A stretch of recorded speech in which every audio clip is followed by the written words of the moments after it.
Bom, eu acho que a gente já pode começar, né? Boa tarde a todos vocês. Sejam bem-vindos, bem-vindas, bem-vindes. Esse é o nosso workshop, se chama ERGs Endereçando Estereótipos e Bullying. A gente vai falar um pouquinho sobre o que a DAO Brasil vem fazendo para endereçar essas questões dentro do ambiente de trabalho. Eu sou o Renan. Eu sou o Renan Henrique, eu trabalho com sistemas de informação, com melhoria de sistemas de informação na DAO já há 8 anos, e também sou líder do GLAD, que é a rede de diversidade, a rede de afinidade LGBTQ da DAO. Laura, você pode... Oi, pessoal, eu sou a Laura. Eu estou na DAO desde 2014, eu trabalho com logística. Vocês podem imaginar, é um ambiente bem peculiar, assim, machista ainda. Então, eu entrei no GLAD, que é o nosso grupo LGBTQ+, de diversidade e inclusão na DAO, justamente para conseguir fazer parte e ter ferramentas para conseguir combater isso no meu ambiente de trabalho. Em especial, lidando com pessoas de fora, né? Com terceiros, com clientes, enfim. Então, tem sido uma proposta bem bacana. E eu sou o Carlos Eduardo Carvalho, eu estou na DAO há 10 anos já e eu trabalho com Customer Service e sou integrante do GLAD desde que eu entrei na DAO, aí, né, quando ainda não tinha vindo a unidade, não tinha sido criada nem a unidade do Brasil ainda, eu era inscrito já na Global. Bom, essa é a nossa agenda para hoje. A gente vai falar um pouquinho sobre a DAO, compartilhar com vocês alguns números, né, que são interessantes para que vocês saibam o que a DAO faz e, enfim, quem nós somos. Depois disso, a gente fala um pouquinho de estruturas sociais. O Cadu vai cobrir um mito de Eros e Psique, e tem todo um propósito, né, na cobertura do mito. A gente vai falar sobre os componentes do preconceito, então como a psicologia social entende preconceito e quais são os componentes que formam o preconceito. E depois disso, cobrir um pouquinho sobre o GLAD, né, sobre a nossa rede, sobre a nossa ERG, e falar e compartilhar com vocês algumas das iniciativas que nós lideramos ao longo de 2019, mas também ao longo de 2020, que tiveram e têm por propósito endereçar bullying e estereótipos dentro do workplace, do ambiente de trabalho. É isso aí. Então, eu vou começar com vocês um pouco sobre sobre a DAO, antes de mais nada, só para vocês conhecerem um pouco quem é a gente, o que a gente faz. A DAO é uma indústria química, né? E a gente trabalha com soluções para os nossos clientes, né? A gente tem por desafio aí ser a empresa mais inovadora, mais sustentável, mais diversa e com um foco no cliente, inovadora do nosso meio. Então, a gente tem muito, assim, a ideia de como a gente pode trabalhar junto, né, para resolver esses problemas complexos que a gente tem nos dias atuais. E daí a frase que eles colocam aqui para a gente, que diz muito sobre quem é a DAO mesmo, é: tudo começa com paixão e propósito. Na DAO, as pessoas usam ciência e colaboração para criar o que é mais importante para os nossos clientes, e a sociedade e o planeta. Nossa ambição é ser a empresa de ciência de materiais mais inovadora, centrada no cliente, inclusiva e sustentável do mundo. Isso impulsiona o melhor desempenho e uma cultura onde ideias novas prosperam. É muito legal você ver que essa é a ideia que eles propagam no dia a dia, né, da nossa empresa. A gente teve 43 bilhões, foi a nossa venda net em 2019. A gente tem por volta de 36 mil empregados ao redor do mundo. São 109 fábricas que a gente tem e em 31 países, tá? Então, o nosso reach, nosso alcance é bem bacana. Próximo slide, amigo, por favor. Aqui, só para vocês entenderem quais são as ambições da DAO, tá? A gente tem esses 4 pilares que são super importantes para a gente, que é inovação, obviamente, né, centrada mais na questão de soluções químicas, enfim, como atender nossos clientes e parceiros, ser centrada no cliente, achar a melhor forma de atender a necessidade daqueles que a gente atende, ser uma empresa sustentável. Eu acho que no mundo que a gente vive não tem mais como não ser uma empresa sustentável. E o meu favorito, inclusão, que a gente quer construir um ambiente onde todos os nossos funcionários se sintam confortáveis e se sintam seguros para desempenhar, sem se preocupar em demonstrar quem eles são de verdade, né? Então, essa é uma das coisas mais legais que eu acho na DAO, é um dos meus pilares favoritos. E no próximo slide, só para vocês terem uma noção de como a gente está distribuído mundialmente, a gente trouxe aqui um mapinha para vocês verem mais ou menos como está a nossa distribuição. A gente está aqui na América Latina, a gente, como vocês podem ver a parte em vermelho aqui, basicamente são 18 fábricas nesses 4 países. Tem Estados Unidos e Canadá, que são 35 fábricas, né, nesses 2 países. Europa e Ásia e Pacífico, que vocês podem imaginar, principalmente na Ásia e no Pacífico, que é até curioso a gente ter os times do GLAD lá, onde tem países que têm leis tão restritas, né, em relação, principalmente, a LGBTQ+. Mas, enfim, aí fica só para vocês entenderem qual que é a escala global, o alcance que a gente tem enquanto companhia, e qual é a importância realmente da gente estar aqui hoje discutindo esse tipo de fórum. Bom, antes da gente começar a falar sobre qualquer coisa de preconceito, qualquer coisa de bullying, a gente tem que entender um pouco como é que isso é gerado, né? De onde vem essa ideia, de onde vem essa coisa que a gente nem sabe explicar. Às vezes a gente fala, nossa, mas por que a gente é assim? Então, a gente precisa abordar um pouquinho de ciências sociais, e isso a gente engloba estruturas sociais.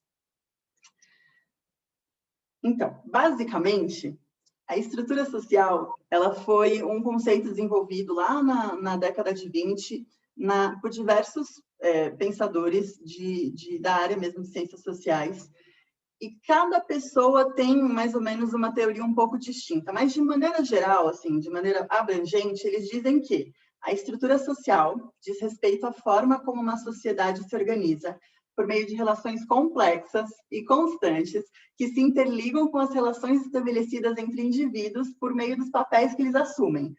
Ufa! Se você, assim como eu, teve que ler milhões de vezes, talvez jogar no Google, ou, enfim, ficar com aquela cara de lazer, não se sinta sozinho, tá? Eu também fiquei assim, então eu fui pesquisar mais, eu vou tentar ficar um pouquinho mais claro aqui para vocês. A gente tem que lembrar que estrutura social é composto por 2 palavras. Primeiro, estrutura, que é basicamente a forma como a gente coloca ordem em alguma coisa. E social é a matéria, né, sobre pessoas, sobre sociedade, em qual essa estrutura é criada. Então, de maneira geral, é só você pensar que estrutura social é a forma como nós, indivíduos, quebramos as coisas em grupinhos menores para elas fazerem sentido para a gente, tá? Ela pode ser, a gente pode dividir a sociedade em grupos menores como gênero, raça, classe social. Tem uma gama imensa de variedades de como a gente pode diminuir esse grupinho para a gente conseguir criar esses conceitos na nossa cabeça. Eu sei, é complexo mesmo, tá? Então, eu vou tentar fazer a coisa um pouquinho mais visual para vocês. Vamos ver se o próximo slide fica um pouquinho mais claro. Amigo, você pode. Não, na realidade, isso daqui a gente estava tentando discutir a política local aqui no Brasil, gente, mas não, ficou meio complexo. Um pouquinho bagunçado. Política brasileira, passa. Vamos pular para trás. Acho que a gente começa do começo, mais fácil. Vamos considerar aqui que, apesar de estrutura social ser um termo que foi definido só agora nos anos 20, teoricamente isso já vem acontecendo há muito tempo, tanto que a gente vê essas estruturas desde lá do Egito Antigo. Aqui a gente tem uma estrutura de como funcionava a sociedade no Egito Antigo. Então, lá no comecinho da pirâmide, tem um conceito de estratificação, né? Que é como eles estratificam a sociedade, como eles colocam elas em degraus, justamente para falar quem tem mais poder, ou mais acesso, ou mais favorecimento, em detrimento das outras faixas, que é o que eles chamam de pirâmide social, tá? Aqui na do Egito Antigo, a gente tem lá no topo, ou seja, a categoria com maior poder e maior influência, que é o faraó. Ele era considerado Deus na Terra, né? Ele era a reencarnação da divindade aqui na Terra, nos humanos. Então, ele detinha todo o poder, ele era responsável por criar leis, comandar a nação de forma geral. Abaixo dele, a gente tinha os vizires, que são tipo uns governadores, né? Então, eram uma classe política, que também tinha muito dinheiro, tinha muito poder. Abaixo deles, a gente tinha os soldados, né? Os exércitos. Então, era força, né? Abaixo dele, a gente tinha os escribas, que era o conhecimento. E assim, sucessivamente, a gente ia diminuindo o alcance do poder até a gente chegar nos farmers e nos escravos, nos trabalhadores rurais e nos escravos, tá? Que, obviamente, era a maior parte da sociedade, a grande base, né, de pessoas, mas era também a que tinha o menor poder político e de dinheiro e social. Tá? E menos privilégios, né? Menos privilégios. Esse segundo exemplo aqui é o sistema de castas que a gente tinha na Índia antiga. Até Gandhi lutou muito para derrubar esse sistema de casta, só que a gente sabe que existe ainda um resquício, uma sombra de como isso afeta a sociedade, né? Não sei se vocês lembram do clone, que os intocáveis, que a gente não podia misturar as classes de maneira nenhuma. Então tinha os brahmanes, os katis, os vaishyas, os tudras e os intocáveis, que eram, de fato, os que, não, entre aspas, não pertenciam a casta nenhuma, eles eram completamente rechaçados da sociedade. E, por isso, tinham zero privilégios, né? E, quando a gente passa aqui mais para o presente, ou será? A gente vê que as coisas talvez não tenham mudado tanto assim, né? Porque isso daqui, essa terceira coluna, já lembra mais a gente, de uma maneira um pouco mais geral, né? Então, a gente tem uma elite rica, a classe média ali, que é onde a gente tem o dinheiro, né? A classe trabalhadora, e lá embaixo a gente tem o trabalho realmente braçal, né? Que é o labor. Só que eu tenho que contar para vocês que isso daqui, essa terceira pirâmide, não é recente. Ela é da Grécia Antiga. Ou seja, a gente mudou, mas o mundo não mudou tanto assim, tá? A gente continua nesse mesmo sistema de estratificação. Óbvio que hoje em dia a gente é estratificado de outras formas. Existem outras variáveis que a gente coloca nesse âmbito, né? Vamos ver se a gente consegue trazer isso um pouquinho mais para o presente. Vamos para o próximo slide. Vamos supor, assim, básico, tá? Que isso é uma pirâmide social do que a gente tem hoje em dia, do nosso mundo, do nosso dia a dia aqui brasileiro, tá? Sem entrar na estratificação muito pontual que os cientistas sociais, a gente vai ficar só na base para vocês verem como isso daqui é complexo. A gente sabe que a gente é dividido basicamente em 3 classes, alta, média e baixa, classes econômicas, certo? Vamos tentar colocar mais uma variável nessa pirâmide. Vamos colocar a variante de gênero. Então, tá, a classe alta, a classe de dinheiro, né, a classe social econômica, foi subdividida em duas. Em gênero masculino e feminino, apenas, tá? Gênero biológico aqui. Próxima, vamos adicionar mais uma. Etnia e raça. Olha só quantas outras categorias e estratificações a gente conseguiu colocar, só adicionando uma terceira categoria. Coloca mais uma. Sexualidade, identidade de gênero. Fica tão estratificado que a gente às vezes se perde. E a gente tem que lembrar que quanto mais embaixo e mais próximo da base da pirâmide, menos privilégios a gente tem. E é fácil a gente ver isso daí no dia a dia, né? Algumas semanas atrás a gente participou, eu, o Cadu e o Renan, do Aurenico dos Estados Unidos. E foi muito legal. A gente teve um treinamento com a Glennon Doyle, que é uma autora norte-americana. Ela era casada com um homem, se auto-identificava como hétero, até que um dia, e palavras dela, ela se descobriu lésbica, né? E daí ela começou a fazer um discurso muito legal e colocar um contraponto de que ela se descobriu, ela não sentia que ela tinha nascido desse jeito, ela se descobriu assim. E daí ela começou a contar que ela teve um argumento sobre a filosofia do nasci dessa forma. E como ela recebeu muitas críticas por ter feito uma crítica em relação a essa filosofia. E aquilo me deixou pensando que, de fato, ela fez uma crítica baseada no recorte de mundo dela. Uma mulher branca, uma mulher de uma classe social alta, que tinha um embasamento monetário muito bom. Então, é muito engraçado a gente ver que mesmo dentro dos nossos grupos de minoria aqui, do lugar onde a gente se acolhe, do lugar onde a gente se suporta, onde a gente se dá apoio, onde a gente se dá a mão, quanta estratificação e quanta mudança a gente tem olhando um enfoque de indivíduo em indivíduo.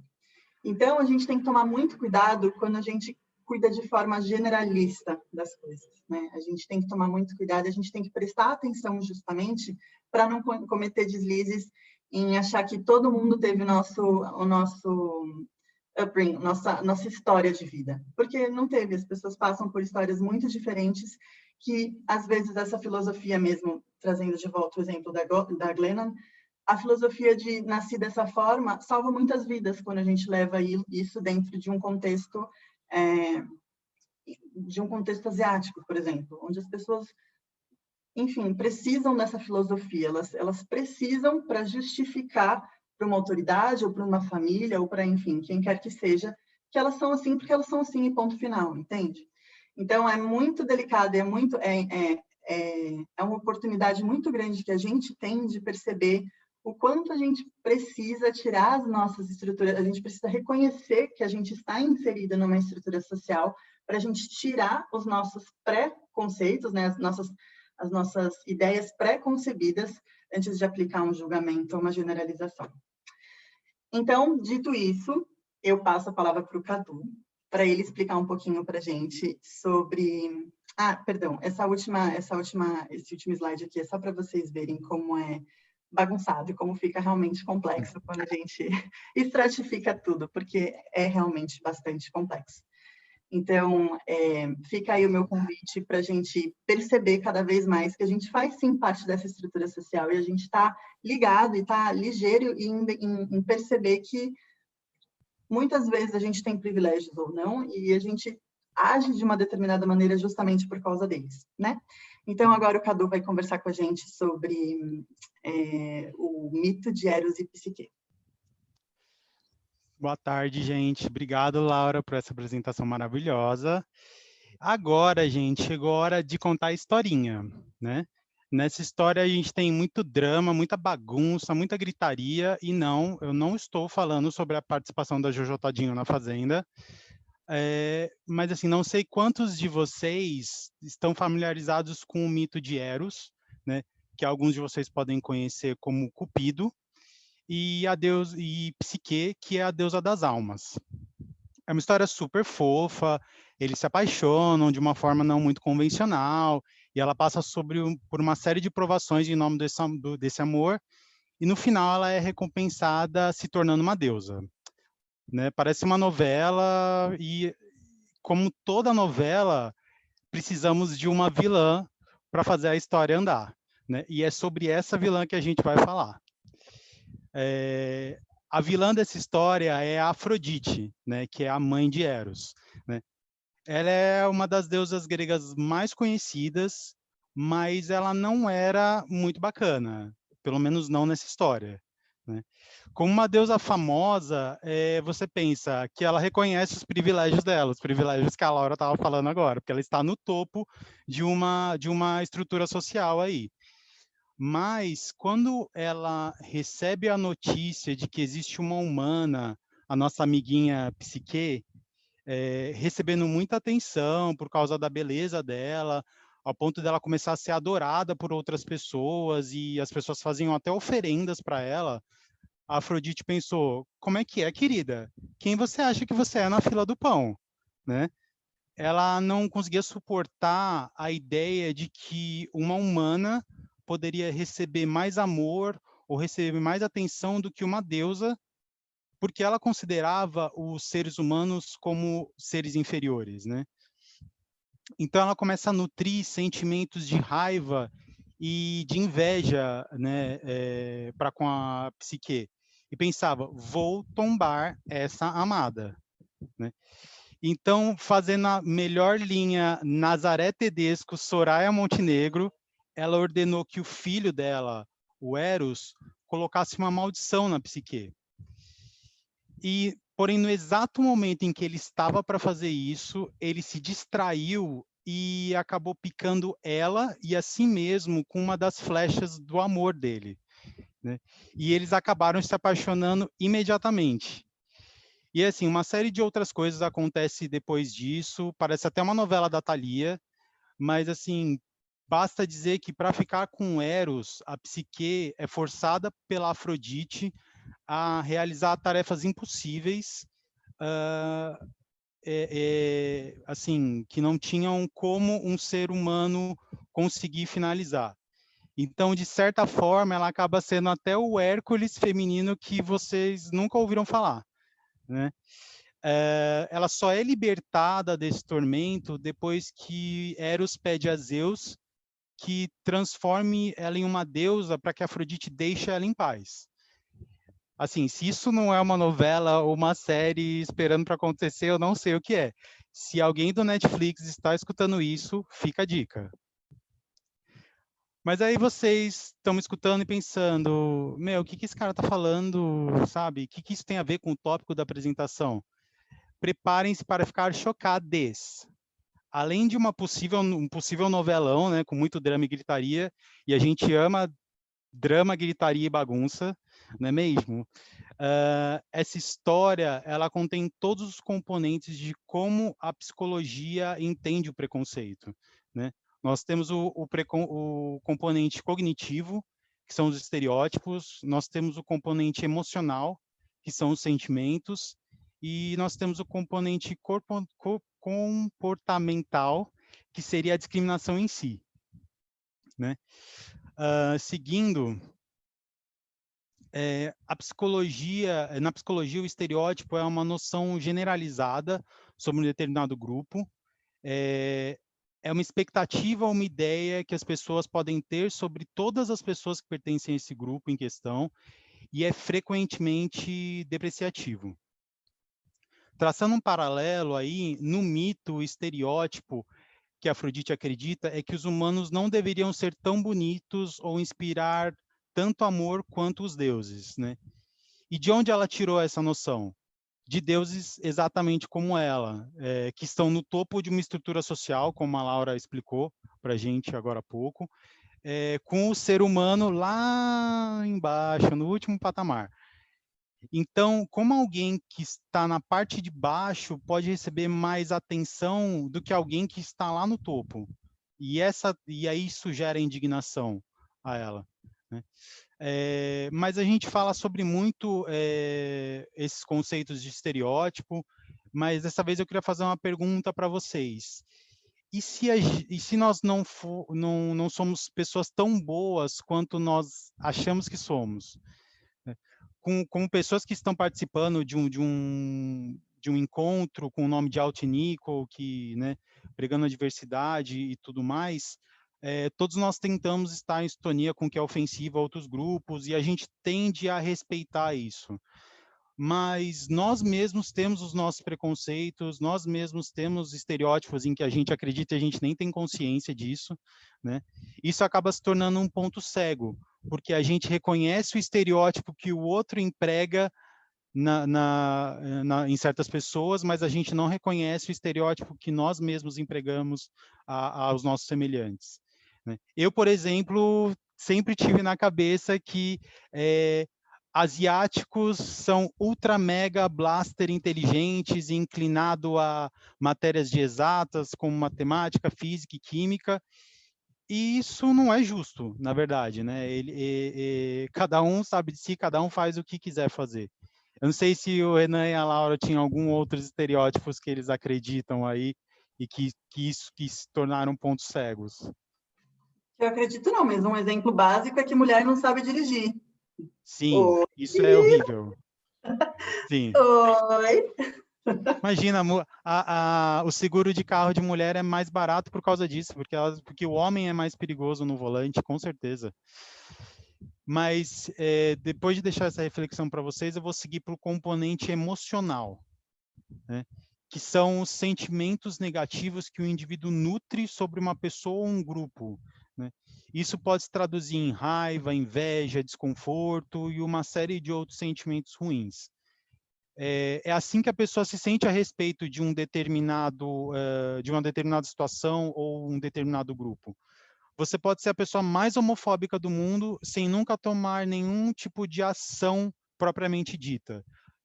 Ou seja, a Afrodite poderia ter nutrido esses sentimentos de ódio, raiva, inveja em relação à psique e aos humanos por toda a eternidade sem nunca ter agido. Seria o mesmo para as pessoas homofóbicas, né? Eles estão aí abrigando sentimentos de ódio, desconforto, dizendo: eu não tenho nada contra pessoas LGBTQ+, mas eu não gosto de ter perto de mim, se abraçando, andando de mãos dadas. Assim, eu não sei se essa pessoa está consciente, mas querido, querida, você é tão homofóbico quanto uma pessoa que chega ao ponto de agredir fisicamente ou agredir com palavras, né? Então, você não está livre, não. Falando, né, em agressão, a gente pode seguir para a parte do componente comportamental. Seria o ato discriminatório em si, né? No mito, isso é representado pela maldição, que a Afrodite quer infligir na psique, e pelas tarefas impossíveis que ela obriga ela a fazer. Essa ação discriminatória, ela pode ser tanto uma agressão física, podem ser protestos, agressões verbais, criações de barreiras profissionais, quando isso acontece no ambiente de trabalho, mas isso não está relacionado apenas com indivíduos propriamente ditos. Até hoje a gente tem tradições, políticas, ideias, práticas, leis discriminatórias que existem em muitos países e muitas instituições por aí, por todo mundo, incluindo territórios onde a discriminação supostamente não deveria existir, né? Afinal de contas, assim, todos nós moramos no Brasil, né? A maioria de nós que está atendendo. Então, vocês entendem o que eu estou querendo dizer. Aqui, teoricamente, não existe preconceito. Nosso vice-presidente disse que não existe racismo, que é importado. Então, são conceitos que são importados por nós, né? Enfim, seguindo. Posso dar um exemplo, amigo? Claro. Juntando esses três, a gente estava falando sobre asiático, né? Então, o estereótipo, o primeiro componente, aquele estereótipo, seria todos os asiáticos são inteligentes e são, enfim, muito bons em exatas, enfim, são pessoas muito inteligentes. Aí a gente passa para o nível sentimental. O que gera na gente? Aquele sentimento que eu tenho certeza que todo mundo já ouviu ou falou na vida. Tem um japa que vai roubar minha vaga na FUVEST. Com certeza. Sim, com certeza. Alguém já ouviu falar sobre isso. Esse é o componente sentimental. E daí isso pode extrapolar num nível superior, que é o nível de discriminação, quando de fato todo mundo passa na faculdade, né? Você passa, etc. E daí tem de fato um asiático na sala, ele pode ser sim colocado para fora do grupo, né? Não ser enturmado. Exato. E nerd. Um nerd, aquela pessoa que é o deixada de lado. Então, Exatamente. é uma coisa que é um exemplo besta, um exemplo super simples, que a gente às vezes não para pensar que a gente mesmo reproduz e que acontece, né? Então, aquela provocação do Cadu, e se a gente não for tão boas pessoas assim, acontece. Exatamente. Né? É legal a gente pensar. A gente tem que olhar para dentro de si também e não só ficar apontando o dedo para o outro. E, gente, qual é o impacto disso? Podemos seguir para o próximo. Seria a discriminação em si, criação de barreiras profissionais, sofrimento psicológico, espalhar conceitos que não têm nenhum tipo de fundamento, conceitos pejorativos sobre um determinado grupo social, sobre um indivíduo, pessoas sendo julgadas antes mesmo, né, e colocadas em caixinhas antes mesmo que elas possam dizer qualquer coisa sobre si. E o pior de tudo, para mim, né, isso tudo que vem em cima é muito ruim, mas o pior de tudo é quando você mesmo começa a acreditar no estereótipo e isso afeta a sua personalidade e a maneira como você age na sociedade. Você começa a se moldar ao estereótipo e a se moldar ao que as pessoas esperam de você. É por isso que a DAO tem uma variedade de iniciativas para evitar que isso aconteça com os nossos funcionários, no nosso local de trabalho. Então, agora eu vou passar para o Renan para que ele explique um pouquinho dessas ações que a gente fez aí.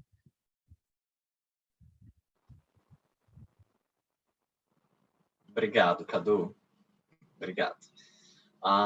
Então, aqui, gente. Tá um pouquinho devagar. Aqui, beleza.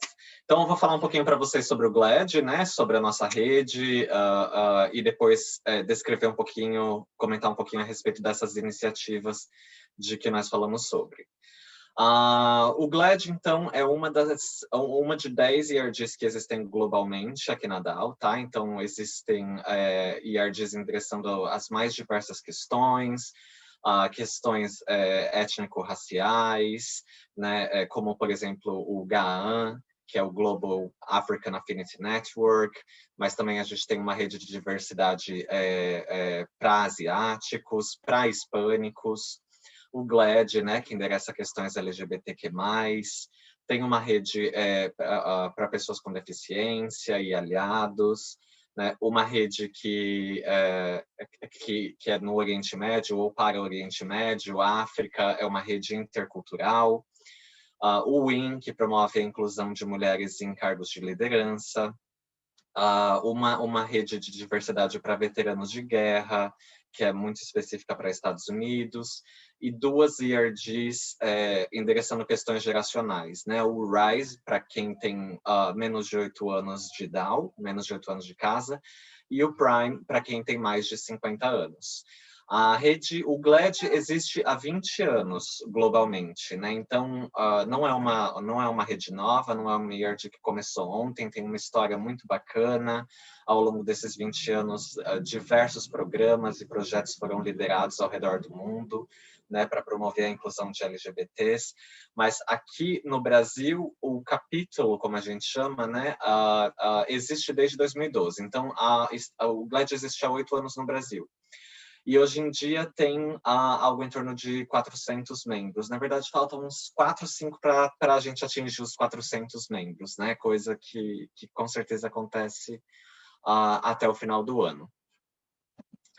Bom, o GLAD, claro, tem toda uma estratégia, né, para fazer acontecer, para que essa inclusão de pessoas LGBTs verdadeiramente aconteça na DAO, né? E essa estratégia ela é dividida nesses pilares aqui que vocês conseguem ver. Então, comunicação é um deles, né? Todas aquelas ações que têm por propósito comunicar os funcionários, na verdade, por exemplo, campanhas de comunicação internas ou externas, principalmente naquelas datas que a gente chama de key dates, né? Então, Dia Nacional da Visibilidade Trans, Dia Internacional do Orgulho LGBT, Dia Internacional do Combate à LGBTfobia. Em todas essas datas, né, que são relevantes para a comunidade LGBT, a gente faz algum tipo de comunicação, né? Nas redes sociais, mas também internamente. Em experiência do cliente, são as iniciativas que têm por propósito auxiliar, né, ou dar o suporte que os nossos clientes precisam na jornada de inclusão LGBT deles. Então, assim, o que a gente pode compartilhar com os nossos clientes, quais aprendizados, né, o que a gente aprendeu ao longo desses 20 anos, como fazer, o que não fazer, né? Em parcerias externas, então, são as parcerias principalmente com organizações não governamentais, como o Alt & Equal, mas localmente falando também com o Fórum de Empresas e Direitos LGBT, né, com não só organizações não governamentais, mas também consultorias, organizações estudantis, até com o propósito de atrair pessoas talentosas, né, enfim. A educação, que é a menina dos olhos do GLAD, definitivamente, tem sido foco da maior parte dos nossos projetos ao longo dos últimos anos, né? Então, A gente acredita que através de educação a gente consegue promover uma mudança cultural significativa dentro da companhia, mas também que ultrapasse as paredes da companhia, né, e cause um impacto positivo nas comunidades em que a gente vive. A experiência do funcionário, né? Então, o que a gente pode fazer para melhorar a experiência do funcionário LGBT+, através de programas de mentoria, programas de desenvolvimento, enfim, todas as possibilidades ali. E em advocacy, né, que não sei se está todo mundo familiarizado com a palavra, mas em advocacy, que tipo de iniciativas a gente pode promover? Por exemplo, com organizações governamentais, né, a nível municipal, estadual, federal, quando possível, né, para promover, para garantir os direitos LGBT e continuar avançando nessa jornada rumo à inclusão LGBT, né, numa visão mais política da coisa. Diversas iniciativas foram lideradas para endereçar estereótipos e bullying aqui na DAO. Eu vou tocar em algumas delas, né? Mas a agenda cultural é uma delas. A gente tem um treinamento de unconscious bias, de vieses inconscientes, que é mandatório para líderes de pessoa. A nossa IRD tem um treinamento que a gente chama de GLAD Diversity Training, que tem por propósito ensinar o ABC da diversidade sexual e de gênero. Né? Então, o que é o G, o que é o B, o que é o L, o que é o T, né? Explicar para as pessoas realmente, porque embora a gente acredite que todo mundo saiba, as pessoas estão em momentos diferentes nessa jornada de aprendizagem, né? Então, o propósito do treinamento é realmente compartilhar isso, fazer com que as pessoas... Mas não só isso, né? Também propor reflexões, sensibilizar. É um treinamento super bacana que já foi assistido por quase 2.000 pessoas ao redor do Brasil. A gente também, vira e mexe, acontece, a gente promove palestras, né? E uma delas foi super legal com a Rita Von Hunt, para falar exclusivamente de estereótipos. É claro que a gente tem uma estratégia de comunicação que eu já mencionei anteriormente, né? Então, nos comunicando interna e externamente naquelas datas que são importantes para a comunidade. Existe também um workshop disponível que a gente chama de Desmistificando Estereótipos, e daí não é focado em questões LGBT, na verdade, a gente consegue fazer uma coisa mais cross-ERG, abordar diversos temas ainda relacionados a estereótipos. Treinamentos específicos de sensibilização em relação às questões transgênero, né? Então, onde a gente fala sobre desafios de empregabilidade, por exemplo, compartilha alguns índices e estatísticas nacionais e internacionais para fazer realmente com que a pessoa reflita a respeito da realidade e o que a gente pode fazer para mudar essa realidade. O Quebrando o Tabu, que é uma iniciativa super legal que a gente liderou por um tempo. Hoje em dia a gente não está mais fazendo, mas enviando vídeos ou então textos, né, propondo reflexões a respeito de temas que algumas pessoas podem encarar como tabus. E treinamentos também para endereçar bullying, palestras para endereçar bullying, e eu vou falar um pouquinho mais sobre isso. Então, aqui, ó, o treinamento de Unconscious Bias que eu disse, né? Ele é opcional para quem não é o People Leader e mandatório para quem é People Leader. Né? Então, a gente... Só um instante. A gente fala que o goal com o treinamento, né? O propósito do treinamento é ajudar os participantes a reconhecer, né, a importância de uma força de trabalho diversa e inclusiva. Então, assim, ajudar as pessoas a entenderem por que isso é importante, né? Por que as empresas estão tratando dessas questões e cada vez mais, né, estão tratando dessas questões. Ajudar essas pessoas a reconhecer as próprias limitações, né, cognitivas, mentais, relacionadas a estereótipos e preconceitos que elas têm. E também ajudá-las a entender e reconhecer o impacto, né, nas interações no ambiente de trabalho. Então, assim, todos esses vieses inconscientes causam impacto nas relações que nós desenvolvemos no ambiente de trabalho, né? O treinamento tem por propósito trazer claridade a isso, né? A essas questões. E uma vez que as pessoas participem, elas começam a ficar atentas a esses vieses inconscientes que todos nós temos, né? Uma vez conscientes desses vieses, elas podem trabalhar para mudar esse comportamento, né? E mudando esse comportamento, elas ajudam na criação de uma cultura verdadeiramente inclusiva. É um treinamento super legal, tem uns vídeos muito bacanas, assim, um material muito bonito, desenvolvido e pensado para causar um impacto profundo em quem participa. Comunicação, né? Eu falei sobre os key dates e falei que a gente se comunica, né? Nesses dias que são especiais ou relevantes para a nossa comunidade. Mas muito do foco da nossa comunicação, gente, é contar a história dos funcionários LGBT, né? Por quê? A gente acredita que quando a gente fala de inclusão LGBT ou de comunidade LGBT, fica muito num campo das ideias, uma coisa muito abstrata, né? Quando você fala de pessoas LGBT e compartilha as histórias dessas pessoas, né? Vídeos com depoimentos, essas pessoas falando, ajuda aquele funcionário a entender que você não está falando dessa comunidade abstrata, né? Você está falando do colega que senta ao lado dele, né? Você está falando de um familiar, de um amigo, você está falando enfim, né? De alguém real. Né? Então, em todas as nossas comunicações, a gente procura colocar a carinha dos funcionários. A gente também compartilha testemunhos de aliados, né? Então, o GLAD não é uma rede exclusiva para LGBTs, é uma rede para LGBTs e aliados. Na verdade, 80% de todos os membros são aliados da causa LGBT e não se identificam como LGBT. E essas histórias também são importantes, né? Porque a gente sabe que sem os nossos aliados, muitos dos direitos garantidos não teriam sido garantidos, muitas das conquistas não teriam acontecido, né? Não fosse o trabalho desenvolvido por essas pessoas ali que caminham ao nosso lado. Né? Então, visibilidade é importante, e é por isso que a gente usa os nossos rostos ali para contar essas histórias. A gente promove conversas corajosas sobre temas que muitas pessoas podem encarar como controversos, e o propósito de toda essa campanha de comunicação, né, é celebrar realmente a diversidade. Aqui tem algumas fotos de campanhas que a gente fez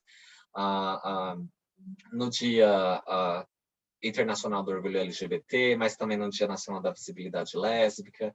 Essa fotinha aqui, ó, é uma conversa super bacana que teve em uma das nossas plantas que fica lá no meio da floresta amazônica, né? Então eu falo, olha o quão longe o GLAD chegou, né? No meio da floresta.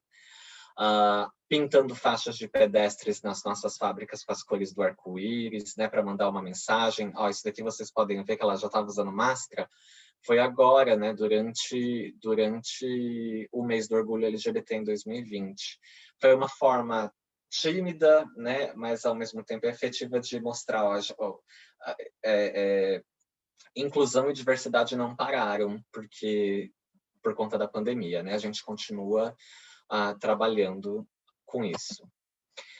Quebrando o tabu, né? Então, como eu disse para vocês, através de e-mails, a gente compartilha textos e vídeos, né, sobre assuntos que algumas pessoas podem perceber como controversos ou como tabu, né? Então, alguns dos temas que a gente abordou: paternidade LGBTQ, a sexualidade, né, o uso correto de pronomes, questões relacionadas à empregabilidade trans, né, e também outras questões relacionadas à comunidade transgênero.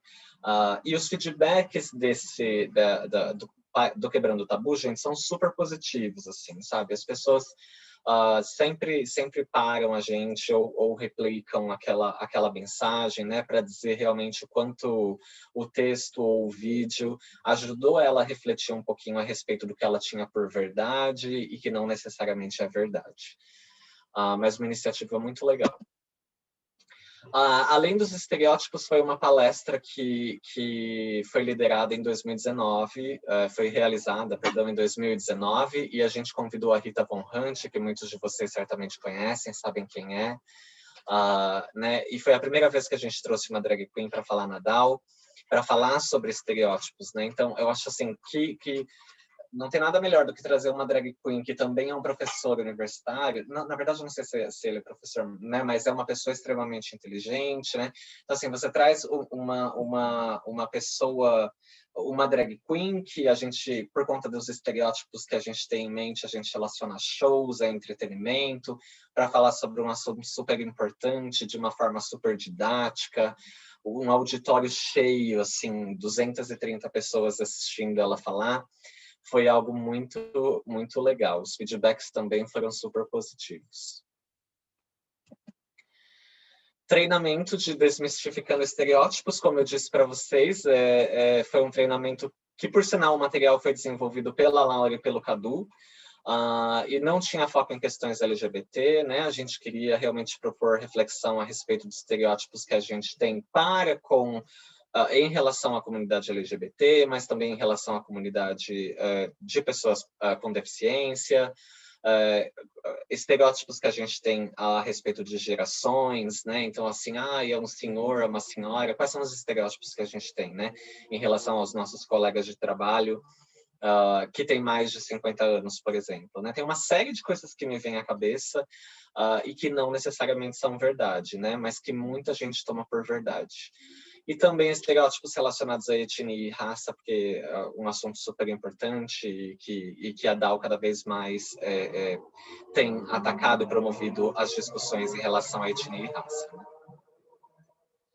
Agenda cultural, esse também é um dos meus preferidos, gente, porque a ideia começou, na verdade, pré-pandemia, né? Então a gente compartilhava a nossa agenda cultural do GLAD, tinha um conteúdo que estava abordando os eventos que estavam acontecendo na cidade de São Paulo, mas também nas cidades onde as fábricas estão, né? Ou nas cidades ao redor, que estão ao redor de onde nossas fábricas estão. E a gente queria compartilhar eventos que abordavam ou eventos de pessoas LGBT, ou que abordavam a temática LGBT, exposições de arte, né, que abordavam a temática LGBT, filmes, séries, livros, podcasts, canais do YouTube, né? E o propósito era fazer com que as pessoas fossem até esses lugares. Mas daí a pandemia aconteceu e a gente atualizou um pouquinho o formato com conteúdo que era pensado para fazer em casa, né? Então, filme, livro, canal do YouTube, podcast, coisas para as pessoas fazerem em casa. E o objetivo também, né? Sensibilizar, promover as discussões dentro de casa, né? Compartilhar material bacana que aborda a temática LGBT, né? E através disso educar. A gente realmente acha assim que a arte, essas produções audiovisuais, elas têm um poder muito grande de sensibilizar outras pessoas, né?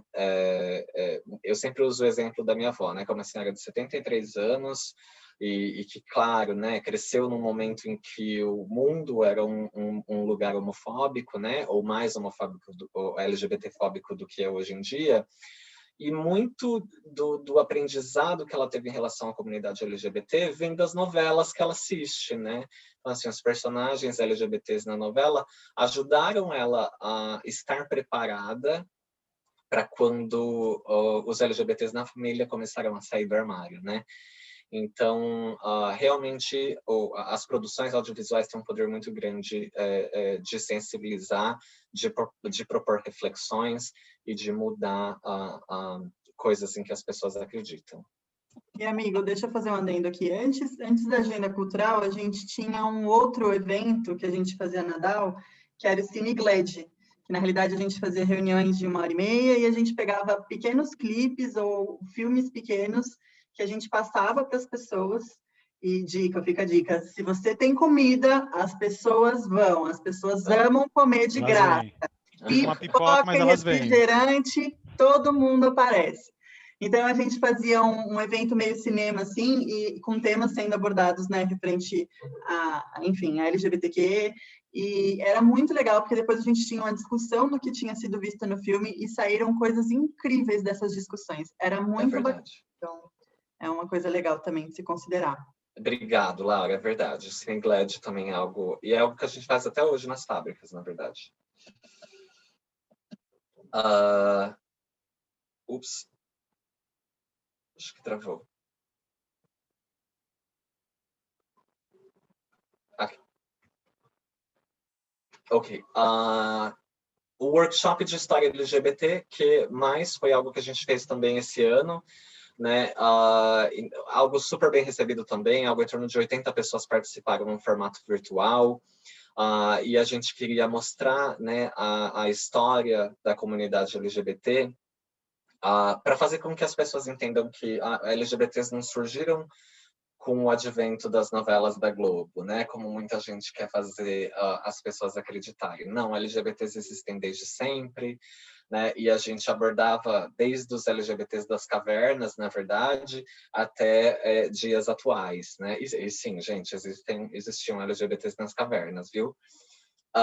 Mas aqui tem uma timeline que a gente fez para fazer um paralelo entre a história LGBT no Brasil e os milestones dentro da companhia, né? As coisas conquistadas dentro da companhia. Então, aqui vocês podem ver o logo da DAO aqui, né? Com datas, com anos que foram importantes para, por exemplo, quando o GLAD iniciou no Brasil, né? Quando a transexualidade, transgêneros enfim, entraram para a política de não discriminação da DAO, fazendo um paralelo, foi super legal também, né? Compartilhando a história, ou um pouco da história de personagens LGBTs que marcaram a história do mundo, tanto nos Estados Unidos como no Brasil.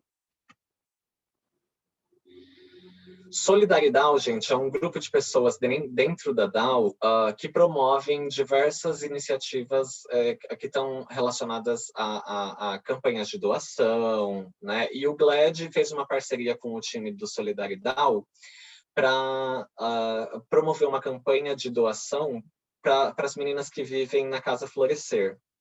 Então, talvez vocês conhecem ou não tenho certeza, mas a Casa Florescer é uma instituição que oferece abrigo para mulheres transexuais, né? Ou mulheres transgênero. Então, no início desse ano, a gente fez uma parceria também com um dos clientes da DAO, que é a Anjos, né, em uma campanha que foi intermediada pelo pessoal de poliuretanos da DAO, que é um dos negócios da DAO, e o GLAD, né, para promover a doação de colchões para a Casa Florescer. Foi super bacana, né? A gente conseguiu com que todos os colchões da casa fossem trocados, mas para além dessa doação de colchões, a gente também conseguiu capturar muita coisa, vou dizer para vocês, muita coisa, como roupas, itens de acessórios, itens de higiene. Então foi algo super bacana. E a gente acredita que esse tipo de ação, né, faz com que as pessoas reflitam um pouquinho, né, a respeito dos privilégios, a respeito da ausência de privilégios, né? Enfim, foi uma campanha super bacana e da qual eu tenho muito orgulho.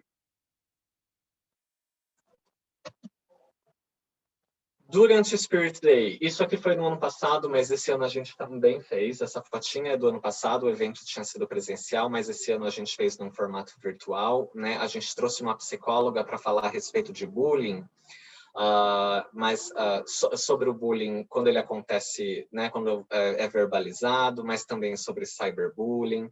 E duas coisas interessantíssimas foi que ela abordou, a gente pediu para ela abordar, né, quais são os sinais, como identificar que o seu filho é uma vítima de bullying, porque muitas vezes os pais estão alheios a isso, né? Mas também como identificar quando o seu filho é o agressor, né, e não a vítima.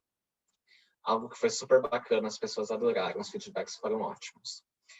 Daí, sobre o papel das ERDs, gente, porque a gente acredita verdadeiramente que as ERDs têm um papel, né, a ser desempenhado na abordagem dessas questões que estão relacionadas às ciências sociais, né? A gente consegue promover uma mudança cultural, como eu disse anteriormente, não só nas empresas em que a gente trabalha, mas levando informação, conhecimento, propondo reflexões, a gente consegue causar um impacto nas comunidades em que a gente vive, no país, na sociedade, né? O nosso trabalho, ele pode causar esse impacto, com certeza. E a gente ouve histórias e feedbacks que reafirmam isso, né? Então, na DAO, a diferença nos move, né? E a promoção, a celebração dessas diferenças é algo com que a gente vem trabalhando ao longo dos últimos anos e vamos continuar trabalhando com.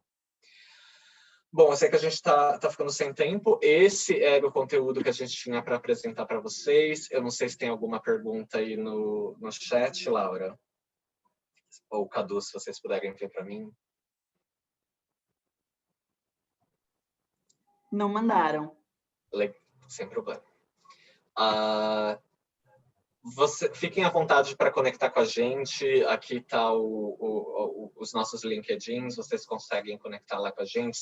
Caso tenha alguma dúvida que vocês não tiraram, ou se uma dúvida surgir depois, mais tarde, ou se vocês quiserem conhecer numa maior riqueza de detalhes alguma dessas iniciativas que a gente descreveu, fiquem à vontade para conectar com a gente e a gente está disponível, enfim, para esclarecer dúvidas e compartilhar detalhes a respeito dessas e de outras iniciativas, programas e projetos da nossa rede. Tá bom? Bom, com isso, gente, eu encerro. Muito obrigado por participarem. Um prazer estar aqui com vocês hoje. Muito obrigado, Laura. Obrigado, Cadu. Se cuidem, fiquem bem e até a próxima. Obrigado. Tchau, gente. tchau, pessoal. Tchau, tchau.